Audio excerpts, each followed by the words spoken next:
Thank you, Margaret. I won't sum up, but I guess one key word that we can keep is policy coherence, which is good news in a sense that, frankly, it means that there is room for improvement in the current text, both of the principles and the external enterprises guidelines, simply by ensuring coherence, without being too ambitious, simply looking at aligning the corporate governance-related OECD text with text that already had been agreed. So again, it's voilà. Just briefly with you, Lane, I think what we should perhaps keep in mind are three figures or three numbers: 4, 8, 15. Principle 4, Principle 8, Principle 15, because these are relevant in discussions to enterprises. Margaret, this issue, there are indeed various ways to frame this discussion. One is to try to engage a discussion on what is long-term, what is short-termist behavior. My understanding is that this is still something for the future to be addressed in some corners at the OECD, including perhaps the Committee on Corporate Governance. So that's a very helpful discussion. I'll leave it there. We are still recording, so I would leave it a last window of 5 minutes, 10 minutes, if you would have comments or questions to ask before we close this very open session. Comments to Elena or to Margaret or to myself. Yeah, please go ahead. Well, not so much comments. Thank you very much for extensive briefings. I'm the Netherlands ambassador to the OECD.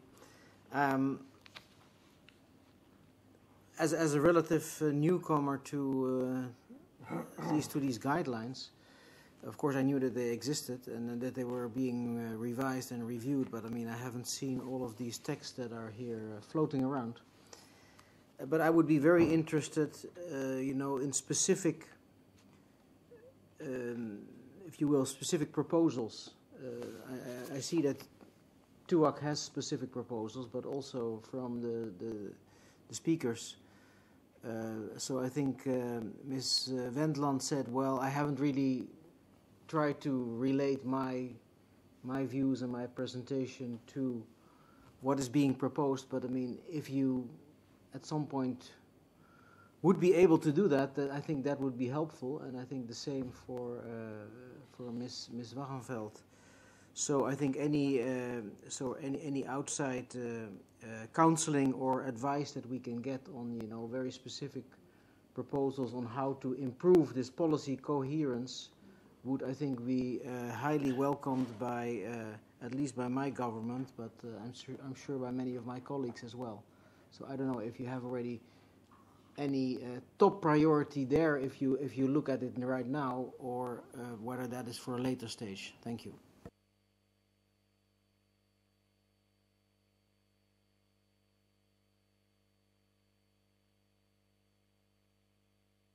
Oui, je vais parler en français parce que mon anglais n'est pas suffisant.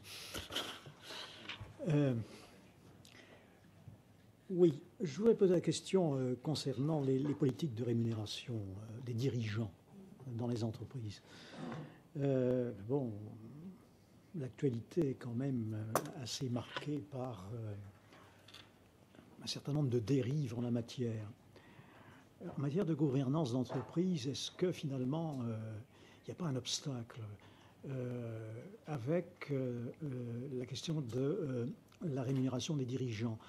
Les dirigeants sont rémunérés sur des résultats qui sont des résultats à court terme et non pas sur le long terme. Enfin, beaucoup d'entre eux, pas tous, heureusement.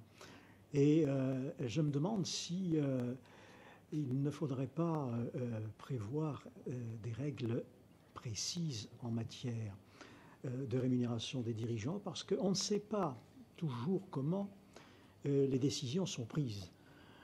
En plus de cela, bon, il y a plusieurs formes de rémunération. Vous savez bien, il y a la rémunération, le salaire, j'allais dire, mais il y a aussi les stock options qui dépendent du cours des actions. Il y a les attributions d'actions, je vais dire en dehors des stocks options. Enfin, il y a plusieurs formes de rémunération qui n'incitent pas nécessairement les dirigeants, en tout cas des grandes entreprises, un certain nombre de grandes entreprises, à avoir une vision à long terme. Pour eux, le cours de l'action, c'est important. Et tout ce qui peut contribuer à faire monter le cours de l'action, même si ça n'est pas nécessairement une bonne politique pour l'entreprise à long terme, est bon à prendre. Any other questions or short comments that you want to share before we close this open session?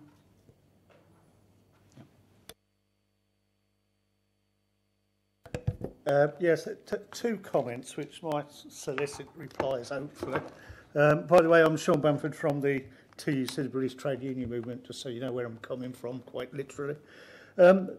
One, thanks very much for the presentations. I think they were excellent.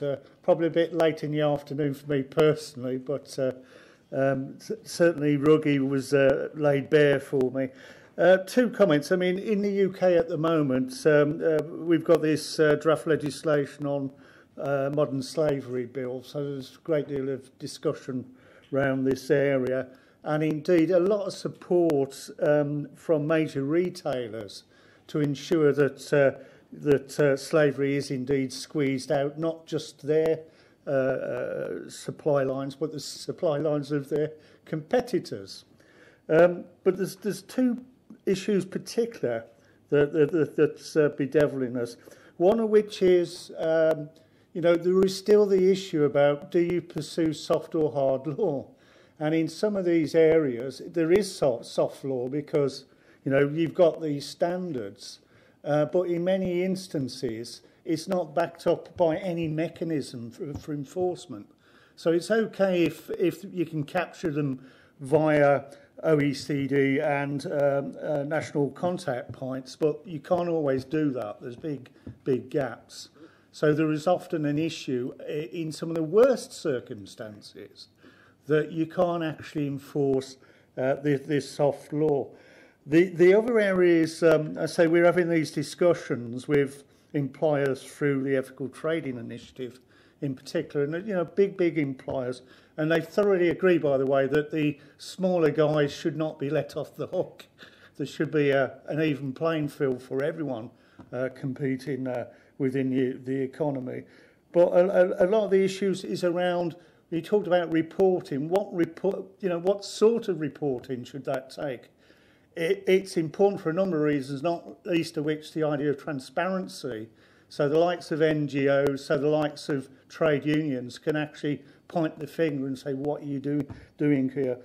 But there is issues around reporting. The one thing that both the retailers and NGOs, including people like Anti-Slavery International, were saying, totally agreed that the current auditing within supply chains is a total waste of time.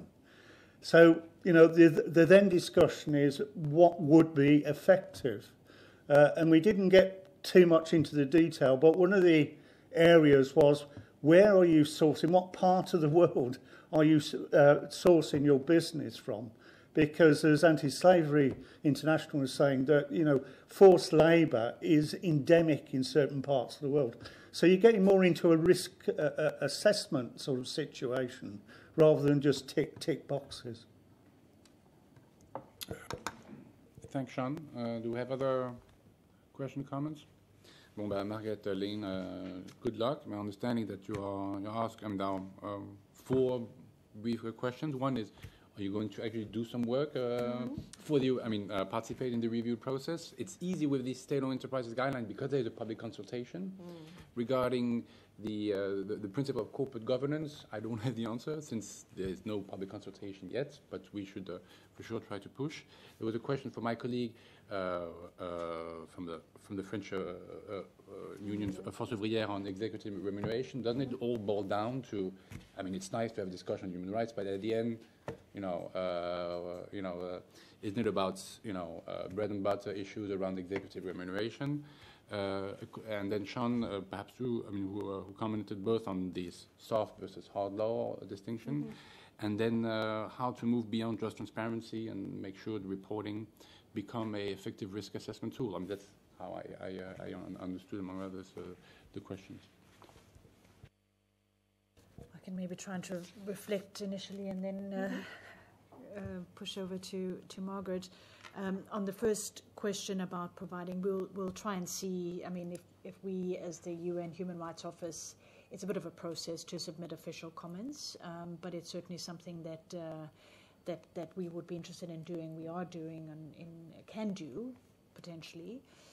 The other alternative, as we're doing with some of the other committees in the OECD, is provide sort of language to the Secretariat, sort of feed in and saying here more on an informal basis comments. So it's a little bit about, you know, the amount of effort. But there's certainly, I mean, in the stakeholder relations and sustainable business chapter, which is very small, very short in the draft SOE guidelines, and a lot shorter in some of the other. And that obviously is an area where it would be quite interesting, where it talks about should fully recognize responsibilities towards stakeholders, and there could certainly be expansion of language when in terms of not just responsibilities towards stakeholders, but actually managing risks of impacts on stakeholders, and elaborate a little bit more detail. I think guidelines should be that, and I think the current text probably is fairly insufficient in terms of providing guidance to SOEs in that regard. So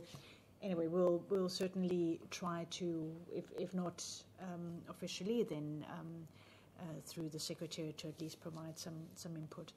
On the question of remuneration, I mean, just speaking from the perspective of the guiding principles, which is sort of where I can come in. The guiding principles don't have an opinion about remuneration as such. It's about however you set up your. It doesn't have an opinion about any kind of business really and how a business goes about doing its business. It just says, as you're going about doing your business, you need to manage your impact on human rights. So to the extent that remuneration is based on, for example, that you are, as a manager, you or as a director, you are succeeding in managing those risks, that can become an incentive. But it's not something that the guiding principles would have a view on its own. But I think that there can be certainly a lot of, I mean, the carrot and stick. I think when it comes to managing risks, human rights risks, alongside any other risk the company has, because again, much of remuneration is based on how you're managing financial risks, other types of risks, and human rights risks are a risk to the business that need to be managed accordingly, and that the incentive structure within the company, including when it comes to remuneration, should reflect that, as it does in relation to some of the other core functions that a manager of a company has. We're seeing that in just in I mean, it's a completely different context really, but it's interesting when we have been engaging with financial institutions, including international financial institutions, where there's a lot of discussion about the policies, the safeguards policies, the performance standards. If you are the International Finance Corporation and you make certain requirements when it comes to human rights of the clients that you are lending to, but just to, not to pick on the IFC, but just to take that as a good example, where you then have too many, I would think, that despite examples of where, despite really, really good policies within the organization to manage social environmental risks from the projects the IFC is supporting, that the IFC compliance advisor ombudsman, the CAO, compliance advisor, so the complaints mechanism that is the IFC's own complaint mechanism finds in several cases have found that despite actually really good policies when it comes to identification of risks, requirement of how the client should report on how it's managing the risks internally to the organization, to the IFC, the incentive structure is completely misaligned. So once a client, and there's a case involving a project in Honduras that for me is the best case study of all, because it has everything that can possibly go wrong when it comes to internalization of good policies within an organization. And this is now in the case of the International Finance Corporation, but it could certainly, much of that would apply, I think, to many particularly larger corporations, where the folks who are engaged with ensuring compliance with financial reporting of the client, so are you paying off the loan properly, are you reporting on that? Once there is any discrepancy on behalf of the client, the system acts very quickly and very effectively. But in other situations where the social and environmental risks are completely disregarded and mismanaged, not in the initial contract, but when it comes to actually implementing the project, it goes on for years and years, because internally the social and environmental compliance people, they're sitting in one corner shouting, but they are not the ones who internally have the most impact. So I think when it comes to guidelines for like the ones we're talking about, having the guidelines is one thing, but the challenge is often what is the internal structure, the embedding of these guidelines, and the internal incentive structures for people within an organization to actually act on them. What does that look like? Because if that's not aligned, the incentive structure is not aligned, you might not get very far. And having the good policies and the good principles initially might only be the first step. Sorry for rambling on a little bit, but I try to raise this Honduras case on every possible opportunity because I really think it is so illustrative. On the TUAC question, or TUC question, sorry, and soft law and hard law, the guiding principles are very, what should I say? It's John Ruggie coined the phrase the smart mix of policy and regulation, and that the challenges when it comes to human rights, and certainly also when it comes to modern day slavery, and all sorts of serious human rights issues that arise, experience shows that it's not enough to say, okay, we just need regulation and that's the only thing that will get the job done, because in reality you will often need the smart mix. So the smart mix of a stick and a carrot. You will have the policy incentives for the companies to do the right thing, look better to their investors, look better to their consumers, look better, or whatever the case. That's sort of the softer side of the stick. But you also and particularly in cases where you're talking serious human rights abuses, you would need that hard law. So what the guiding principles do, they say to states that they need to have effective policies and regulation in place. So it's not saying you need to have only regulation or you need to have only policies, that you need to assess as a government, as a state, whether what you have in place is effective. And if it's not, if there are issues, then you need to identify what are the kind of measures that need to be taken to make those more efficient. And it will most likely be a combination of interventions. And having a bill, in the case of slavery, that's a very good thing, to have a strong legal foundation to make sure that certain behavior and practices are not allowed. But again, if one might miss often the part of the picture, part of the analysis, if one doesn't also include what kind of softer measures, soft law measures, can be persuasive in bringing about change. I mean, I'm a lawyer. I know that law has an important role in society, but I'm also acutely aware that in many of the issues we're talking about is not actually because we don't know that slavery is not allowed. There has been ILO standards to that effect and human rights standards, let alone in many national jurisdictions, that law is not necessarily the full answer. So the enforcement question is an important one as well. The guiding principles themselves don't come with some kind of monitoring mechanism. There's no enforcement mechanism. But what it does do is put the onus on, again, back to governments and saying it's not just about having a court, it's about having remedy structures and enforcement mechanisms that are effective. And you need to look at what works and what doesn't work. Some of the issues we're talking about, or the whole host of business and human rights issues, cover everything from the most serious modern-day slavery type situations that you refer to, but also a whole host of other issues, not all of which lend themselves to necessarily a fully fledged litigation, criminal law, but that is for the individual case will require different responses.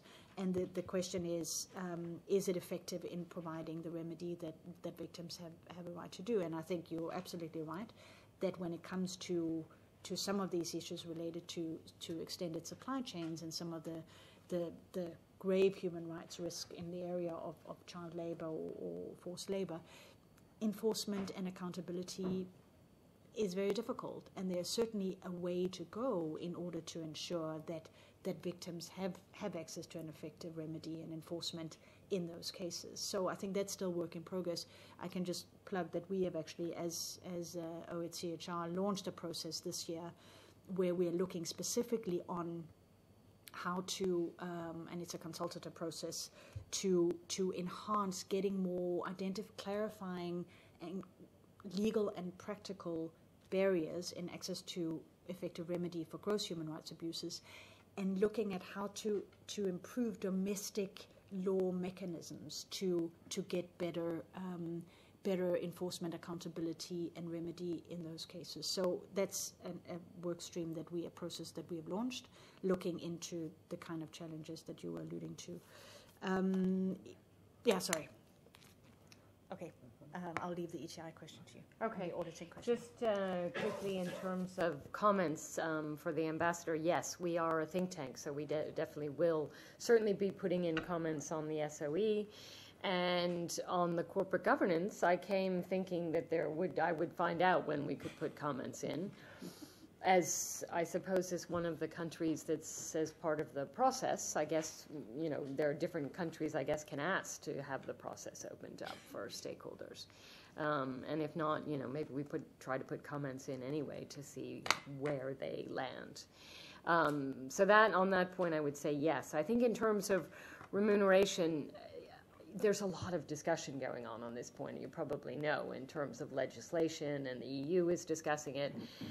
And so from a human rights point of view, I think, there's a couple of issues. One is around principles, and I think, as Lena said, it's, what are managers incentivized to address, and are they is performance around sustainability, I would say, more generally a part of their incentive package in terms of what often it is not. So there's no reason that they should pay any attention to it in terms of, so again, looking at these package structures, that's one issue in terms of it. I think the other issue is, and again, I think that's where people are coming to, what's the ratio of difference, inequality within the company between the least and the highest paid. So I think there are a number of principles that should be guiding the process. I'm not an expert, but I think there are principles that can be discussed.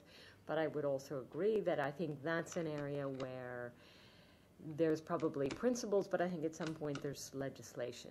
I think the other issue that you do see in the corporate governance principles is disclosure around those principles, around how they're decided, and then so that there is information into the public domain. So what are the principles, how do they get applied, and then disclose it so it can be discussed and addressed by stakeholders. On the slavery issue, just quickly, I think, I would have big comments and small comments. I think on this comments in countries, and it's one of those issues whenever European countries or the US gets confident about the human rights issue, business and human rights is only out there. This is an issue, as we all know, that's inside Europe. So from a policy coherence point of view, why is it that there is still slavery that's tolerated? From a country policy coherence point of view, well, one can look to migration policy. I think there's a number of policy drivers around this that need to be addressed that I think countries are reluctant to see those linkages between those two areas and happily have a piece of legislation on a small piece that doesn't get to the underlying drivers. I think the bigger picture on supply chains outside is that externality issue I was talking about. Where is it that you capture in the supply chain the externalization of costs onto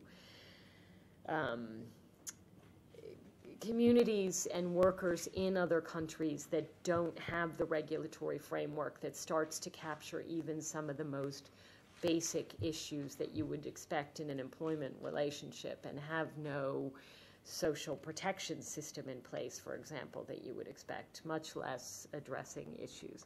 So I think there are big issues, but I also do think that there is this smart mix, as Lena would said, of pushing both on the hard law and making sure the hard law is there and it is being used, but also on incentives and playing on the reputational issue. I just saw literally on the way down here that the EU is now going to, the EU every year has a year of something. This is the year of development in 2015, and apparently they're launching some new ethical standard. I don't know what it is, but again, it's a new attempt at addressing this issue, I think, again. So that doesn't answer any questions, but I think it's big issues, and I think it's a mix of issues, of measures. Okay, thanks, Lynn. Thanks, Margaret.